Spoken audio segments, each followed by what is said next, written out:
تخيل معي لحظة ملعب مليان جماهير، قلبك يدق وكل شيء حواليك يتجمد، وفجأة يظهر لاعب لا مجرد لاعب بل روح الملعب، سحر اللحظة، قوة لا يمكن وصفها.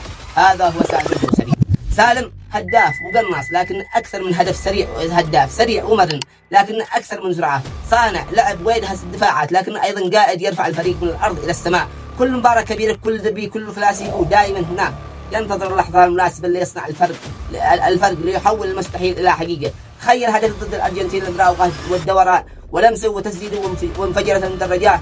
لحظة واحدة قلبت التاريخ، لحظة واحدة قالت لكل العالم هذا هو نجم الكرة السعودية، وليس فقط هناك في البطولات العالمية. لا، شوفوا ماذا يفعل في الكلاسيكوات ضد الاتحاد وضد الأهلي وضد النصر. كل مباراة كبيرة، كل لحظة حاسمة. سالم حاضر لا يختفي، لا يتردد، يعرف متى يهجم ويعرف متى يسجل ويعرف متى يترك بصمته في التاريخ وفي الملاعب السعودية. السعودية عندها أسطورة، لكنها أحيانا لا تعطيه حقها الإعلامي، لا تقدر كل هدف، كل لمسة، كل قيادته في الملعب، لكن نحن نعرفه وأنا شاهده، نحن نعيش كل لحظة معه. سالم الدوسري مش مجرد لاعب، سالم هو الإبداع في كل لمسة، وهو القصة التي تروى في الملعب، هو اللحظة التي تنسى، هو القلب النابض للكرة السعودية، وهو ببساطة أسطورة بكل ما تحمله الكلمة.